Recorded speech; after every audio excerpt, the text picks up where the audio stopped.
ویسے تو کل سپریم کورٹ نے کہہ دیا تھا کہ جب تک اسلام آباد ہائی کورٹ توشہ خانہ کے حوالے سے جو عمران خان کی درخواستیں ان پر فیصلہ نہ کرے اس وقت تک کوئی فیصلہ جاری نہ کیا جائے. تو اسی لیے جج دلاور ہمایوں نے کل اس بات کا یعنی مختصر حکم نامہ جاری کیا اور انہوں نے کہا کہ آج اگر دلائل مکمل نہ ہوئے اور فریقین نے اپنے دلائل مکمل نہ کیے تو فیصلہ محفوظ کر لیا جائے گا. تو اس کا مطلب جج صاحب نے یہ سگنل دے دیا کہ فیصلہ وہ سنا دیں گے, محفوظ کر لیں گے, لیکن وہ انتظار کریں گے اسلام آباد ہائی کورٹ کے فیصلے کا. تو اسلام آباد ہائی کورٹ میں بھی آج عمران خان صاحب کی جو درخواستیں ہیں ان کی سماعت ہونی ہے, اور خان صاحب کو توقع یہ کہ اسلام آباد ہائی کورٹ اس پہ اسٹے آرڈر دے دے گی اور توشہ خانہ کا جو ٹرائل ہے وہ روکنے کا حکم دے دے گی. تو اس بات کے امکانات بہت کم ہیں. تو اسی لیے خان صاحب نے رات کے جو ویلاگ کیا اس میں انہوں نے کہا کہ جی میرا حق دفاع سے مجھے محروم کر دیا گیا ہے. میں نے 4 گواہ مینشن کیے تھے اور 1 گواہ میرا اکاؤنٹنٹ تھا. مسئلہ یہ کہ میں نے جو گوشوارے بھرے اس میں نے توشہ خانے کی رقم بھری لیکن اس کے ساتھ توشہ خانہ نہیں لکھا. تو اس پر جج صاحب کو اعتراض ہے. تو میں نے کہا میرے اکاؤنٹنٹ سے پوچھ لیتے ہیں. تو انہوں نے کہا کہ اکاؤنٹنٹ کا تعلق نہیں, یہ گوشوارے آپ کے ہیں, آپ کو جواب دینا ہے. تو خان صاحب کو حق دفاع سے یعنی حق دفاع سے مراد ہے کہ وہ اپنے گواہ پیش کرنا چاہتے تھے جس کی انہیں اجازت نہیں ملی. جو 4 گواہ انہوں نے پیش کیے جن کے نام دیے وہ چاروں گواہ ان کا تعلق نہیں تھا. جج صاحب نے کہا یہ انکم ٹیکس ریٹرن کا معاملہ نہیں کہ آپ اپنے اکاؤنٹنٹس کو پیش کریں, یا تو کوئی ایویڈنس دیں یا کوئی ٹھوس گواہ پیش کریں. جس طرح خان صاحب نے کہا تھا کہ ان کے ملٹری سیکٹری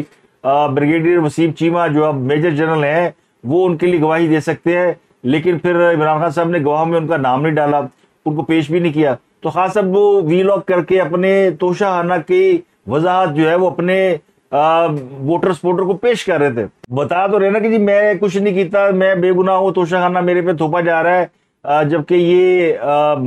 خان صاحب کو اچھی طرح علم ہے کہ توشہ خانہ میں ان کی گردن پھنسی ہوئی ہے. اس لیے تو وہ اپنے دور حکومت میں بھی اس کیس کو بڑی کوشش کی انہوں نے دبانے کی, نپٹانے کی, لیکن وہ نہیں نپٹا سکے. بعض چوریاں ایسی ہوتی ہیں کہ وہ جب سامنے آ جاتی ہیں تو پھر وہ ان میں سے بچنا بڑا مشکل ہو جاتا ہے. تو یہ ان کی چونکہ چوری سامنے آ گئی تو ان کا بچنا مشکل ہوا ہے.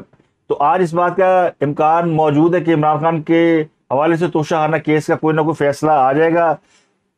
اگر جج صاحب انہیں بری کرنا چاہتے ہیں تو بری کر دیں گے, ورنہ انہیں سزا سنائی جا سکتی ہے. اور عمران خان کی پریشانی یہ بتاتی ہے کہ ان کو اس کیس میں سزا ہو سکتی ہے.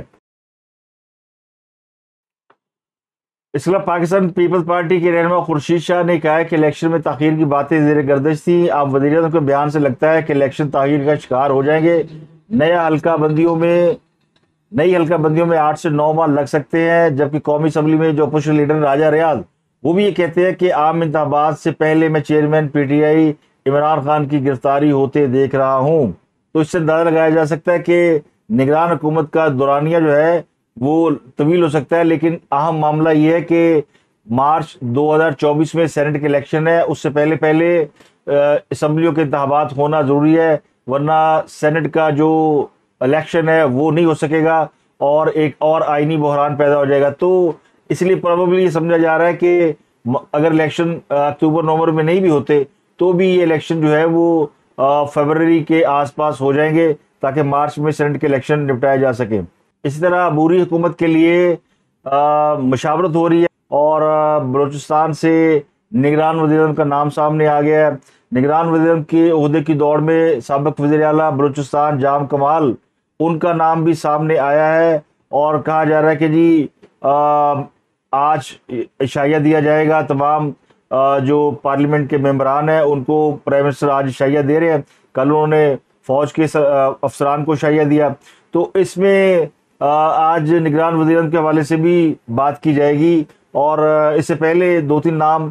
جن میں ڈاکٹر ارشد العباد بڑے مضبوط امیدوار ہیں, محمد میاں سومرو, یہ دونوں کا تعلق سندھ سے ہے, دونوں کا نام لیا جا رہا ہے. لیکن ابھی تک اسحاق ڈار کا نام اس فہرست میں شامل ہے, خارج نہیں ہوا. لیکن کہنے والے کہتے ہیں کہ جام کمال بھی ایک مضبوط امیدوار ہو سکتے ہیں. ابھی جام کمال جو ہے وہ اس سے پہلے باپ پارٹی کے ممبر تھے, آج کل یہ کسی پارٹی کے ساتھ نہیں ہے, لیکن پچھلے دنوں مسلم لیگ نون کے ساتھ ان کی ملاقاتیں ہوئی ہیں اور کہا جا رہا ہے کہ یہ جلد مسلم لیگ نون میں شامل ہو جائیں گے. تو نگران وزیر اعظم کے لیے جو نیوٹرلٹی درکار ہے اس میں یہ کوالیفائی نہیں کرتے ہیں. تو اپوزیشن بھی نگران وزیر اعظم کے لیے صلاح مشورے کر رہی ہے. تو اپوزیشن کی طرف سے بھی کچھ نام سامنے آئے ہیں جن میں بلوچستان سے 2 نام ذوالفقار مکسی اور اسلم رئیس ثانی کے نام شامل ہیں، جبکہ بعض رائے کہتے ہیں کہ جماعت اسلامی کے سراج الحق نے بھی اپنا نام فلوٹ کیا ہے کہ وہ بھی نگران وزیر اعظم کے امیدوار ہو سکتے ہیں۔ بدھ کے روز اپوزیشن کے 2 اجلاس ہوئے ہیں۔ ایک اجلاس میں خالد مکسی، فہمیدہ مرزا، سائرہ بانو، فاروق الطاف اور ریاض حسن مزاری شامل تھے، اور ان کے مطابق وہ کہتے ہیں جی کہ بلوچستان چونکہ پسماندہ صوبہ ہے تو یہاں سے کسی کو لیا جائے، تو اس لیے نواب زادہ ذوالفقار مکسی اور اسلم رئیس ثانی کا نام دیا گیا ہے۔ فہمیدہ مرزا نے کہا کہ ہم بھی اپنا نام پیش کریں گے، لیکن پہلے انتظار کریں گے حکومت کی طرف سے کوئی نام سامنے آئے۔ اس طرح ایک بہت بڑا ٹیلی ویژن چینل بول وہ بک گیا ہے، اس کی بولی لگ گئی ہے، اور کہنے والے کہتے ہیں کہ اس کی انتظامیہ بدل گئی ہے، اور ذرائع بتاتے ہیں کہ بول چینل جو ہے وہ 8 ارب روپے میں کسی بزنس پارٹی کو دے دیا گیا ہے، لیکن جو انتظامیہ ہے وہ فیس سیونگ کے لیے بزنس مین خود سامنے نہیں آ رہے، بلکہ وہ اپنے کچھ بندوں کو انہوں نے بول چینل کے اندر بٹھا دیا ہے۔ تو کل بول کے جو نیوز کے ہیڈ ہے سمیع ابراہیم، انہوں نے پہلے ٹویٹ کیا کہ وہ ان کا سفر اچھا رہا، جس کا مطلب سمجھا گیا کہ وہ بول چھوڑ رہے ہیں یا بول سے فارغ کر دیے گئے، لیکن 2 گھنٹے بعد ان کا ایک اور ٹویٹ آیا کہ وہ بول کے ساتھ ہی ہیں اور بول کے خلاف ہر سازش کو ناکام بنا دیں گے، جس کا مطلب یہ کہ وہ ابھی بول میں ہیں۔ تو عامر متین صاحب نے خبر بریک کی ہے، سوشل میڈیا پہ خبر موجود تھی، جو کہ بول کی ایک اینکر ہے، ان کے شوہر، انہوں نے ٹویٹ کیا اور انہوں نے بتایا کہ اندر کے حالات کیا ہے، تو ان کی بات پر یقین کیا جانا چاہیے۔ وہ یہ کہتے ہیں کہ بول جو ہے وہ شعیب شیخ سے لے لیا گیا، جس کا مطلب یہ سمجھا جا رہا ہے کہ بول جو ہے وہ کسی طاقتور ادارے نے شعیب شیخ سے چھین لیا ہے۔ اب ویسے کوئی ٹیلی ویژن چینل جو ہے وہ کوئی بھی کسی سے چھین نہیں سکتا اگر اس میں کسی اور کی انویسٹمنٹ نہیں ہے۔ تو بول میں ویسے تو کہتے ہیں شروع میں یہ اطلاع تھی کہ اس میں کچھ طاقتور حلقوں کی انویسٹمنٹ ہے، لیکن بعد میں پتہ چلا کہ ان کی انویسٹمنٹ نہیں ہے۔ شعیب شیخ کو بعض غیر قانونی کام کرنے کے عوض ان سے یہ انویسٹمنٹ کرائی گئی تھی اس چینل کے اوپر۔ تو اس چینل نے بنیادی طور پر جب یہ لانچ ہوا تھا تو یہ اینٹی نواز شریف کے طور پر لانچ ہوا تھا، اور اس نے بڑے عرصے اس کے اوپر کام کیا۔ بعد میں پھر شعیب شیخ کی جعلی ڈگریوں کے معاملات آئے، گرفتار ہوئے، تو ان کا چینل بھی ڈوبا، یہ خود بھی کافی پریشان ہوئے۔ پھر انہوں نے ایک اور ترکیب سوچی، انہوں نے ایک دم پی ٹی آئی کا جھنڈا اٹھا لیا، اور عمران خان جب اقتدار سے باہر نکلے تو اے آر وائی پہ مشکلات آئیں، تو انہوں نے اے آر وائی کی جگہ لینے کے لیے وہ تمام اینکر جو اسٹیبلشمنٹ کے خلاف بات کر رہے تھے ان سب کو اپنے چینل میں بھرتی کر لیا، خواہ وہ عمران ریاض ہوں یا کوئی اور صدیق جان ہو، اس طرح کے لوگ انہوں نے اپنے چینل کے اندر بھرتی کیے۔ پی ٹی آئی کے ووٹر سپورٹر جو ہے انہوں نے بول چینل کو زیادہ دیکھنا شروع کیا، تو ان کی ریٹنگ بڑھ گئی، اور وہ چینل جو کہ مالی بحران کا شکار ہو گیا تھا وہ چینل ایک بھاری قیمت پر بک گیا۔ ورنہ یہ چینل جس کی قیمت کوئی آج سے 2 سال پہلے کوئی 40-50 کروڑ روپے بتائی جاتی تھی، وہ آج 8 ارب میں بکی ہے۔ تو صرف چند مہینوں میں صرف عمران خان کو سپورٹ کرنے کی بنیاد پر چینل کی جو ویلیو ہے، مارکیٹ ویلیو، وہ اٹھا لی گئی، اور اس میں شعیب شیخ ایک سمجھدار بزنس مین ثابت ہوا ہے کہ اس نے اپنے چینل کو اٹھانے کے بعد بیچا ہے، تو اس کو اس کی اچھی قیمت مل گئی ہے، تو بول کی جو ہے نا وہ بولی لگ گئی ہے۔ تو اب اس میں نئی مینجمنٹ آ چکی ہے، اور بقول عامر متین صاحب کے نئی مینجمنٹ کے جو ڈائریکٹو ہیں اس کے مطابق بول چینل کے جو نئے COO آئے ہیں وہ بھی کراچی کے ہی کوئی کیپٹن ہے، لیکن یہ پی ٹی آئی کے ساتھ اٹیچ رہے ہیں پہلے ماضی میں۔ انہوں نے یہ احکامات جاری کیے ہیں کہ مسلم لیگ نون کے خلاف کوئی خبر نہیں چلے گی، اور پیپل پارٹی کے خلاف تھوڑی بہت اچھی بری خبریں چل سکتی ہیں، لیکن پی ٹی آئی کے حق میں کوئی خبر نہیں چلے گی۔ تو انہوں نے پالیسی بیان کر دی ہے، تو بول کی بولی لگ گئی ہے۔ اور یہ میڈیا ہاؤسز کے بارے میں آپ کو بتا دیتا ہوں کہ یہ میڈیا ہاؤسز جو ہیں یہ ظاہر ہے یہ پیسے سے چلتے ہیں، اور جو لوگ سمجھتے ہیں کہ یہ کسی جذبہ ایمانی یا جذبہ جہاد یا جذبہ صحافت کے تحت کام کرتے ہیں، تو اب وہ دور نہیں رہا۔ کوئی بھی اتنا یعنی بے شک وہ کتنا بھی مالدار کیوں نہ ہو، کوئی بھی شخص یہ افورڈ نہیں کرتا کہ وہ اپنی جیب سے پیسے لگا کے چینل کو چلاتا رہے، اور یعنی خدمت خلق کے نام پہ یا جمہوریت کے نام پہ وہ چینل چلائے۔ یہ ہمیشہ مفادات کا سودا ہوتا ہے، اور دیکھا جاتا ہے کس طرف سے انہیں چار پیسے مل سکتے ہیں اور ان کے جو چینل ہے فائنینشلی گرو کر سکتا ہے، تو رجحان اس طرف ہو جاتا ہے۔ اب بھی بہت سے چینل ایسے ہیں، کچھ پرو گورنمنٹ ہے، کچھ اینٹی گورنمنٹ ہے، کچھ پرو پی ٹی آئی ہے، کچھ اینٹی پی ٹی آئی ہے۔ تو اسی طرح چونکہ یہ پولرائز سوسائٹی ہے، ہر آدمی اپنی مرضی کے مطابق اپنی سوچ کے نزدیک لوگوں کو سننا چاہتا ہے، تو یہ مائنڈ سیٹ ہے۔ تو جنہوں نے پی ٹی آئی کی خبریں سننی دیکھنی ہے وہ نہیں دیکھیں گے، انہیں اس بات سے کوئی تعلق نہیں ہے کہ دوسرے چینلوں پہ کیا چل رہا ہے، اور جنہوں نے عمران خان صاحب کو نہیں دیکھنا نہیں سننا وہ پھر نہیں سنتے، وہ کسی اور چینل کو دیکھتے ہیں۔ چلتے چلتے بات کرتا چلوں چھوٹی سی، شاید کسی کو اچھی لگے یا بری لگے، لیکن حقیقت تو یہی ہے کہ بہت سے صحافی جو کہ نون لیگ کے دور میں بڑے پرومیننٹ صحافی تھے، ان کو عمران خان صاحب نے حکومت میں آنے کے بعد چینلوں سے نکلوا دیا تھا، لیکن نون لیگ نے ان کا وہ جو ہے نا بدلہ اتار دیا ہے، اور ان 14-15 ماہ میں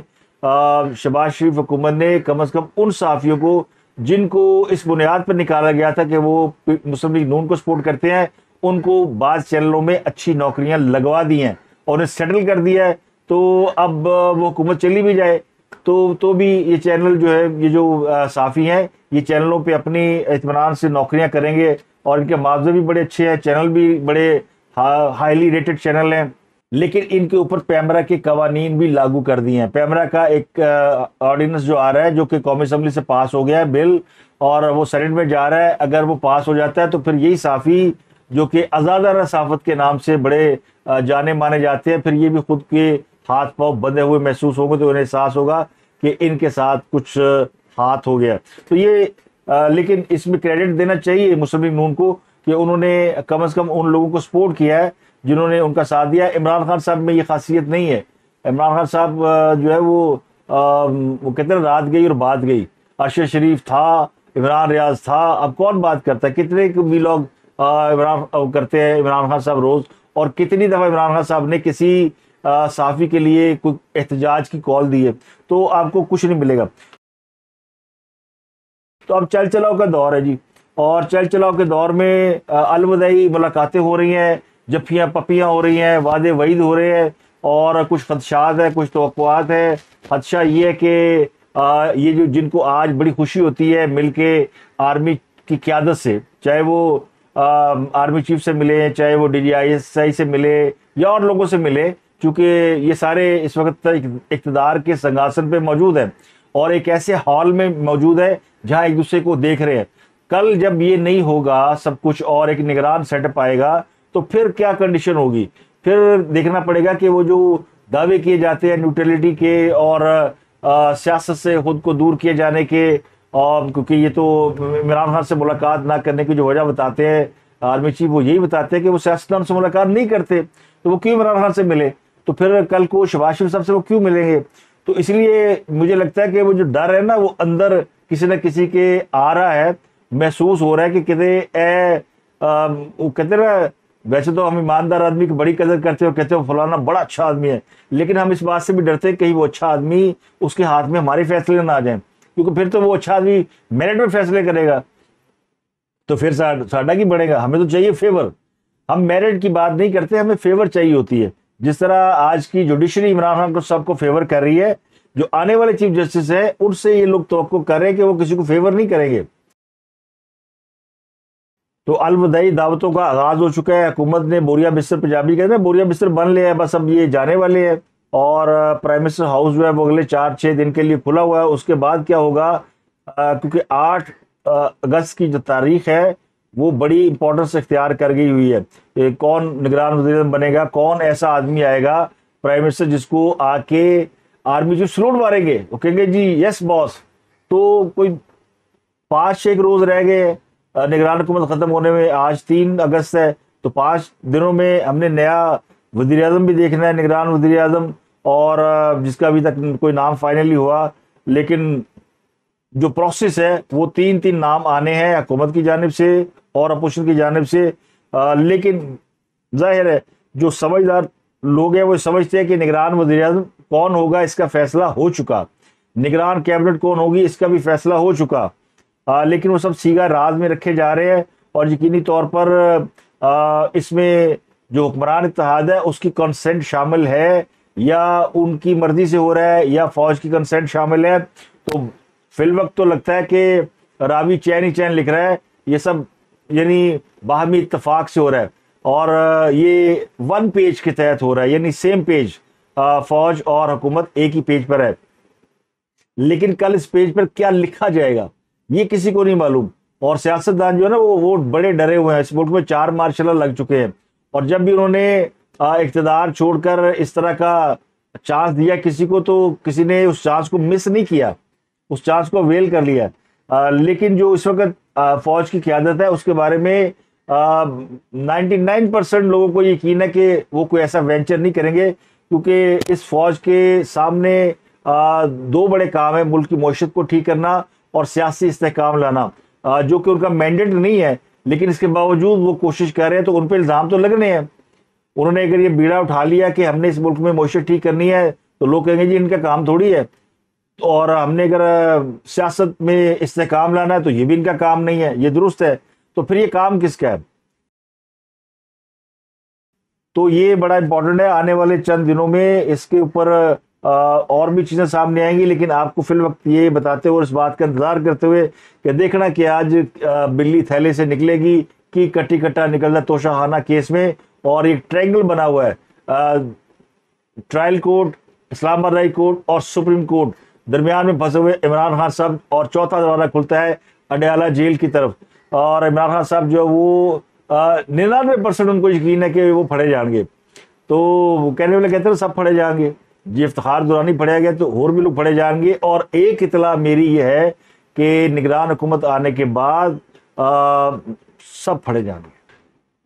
ایک آخری بات، کچھ لوگوں نے شکوہ کیا کہ آپ کا ویلاگ ادھورا ہے کیونکہ آپ نے اس کمسن بچی رضوانہ کا ذکر نہیں کیا، جو کہ ایک حاضر سروس جج کی بیوی کے ظلم و ستم کا نشانہ بنی۔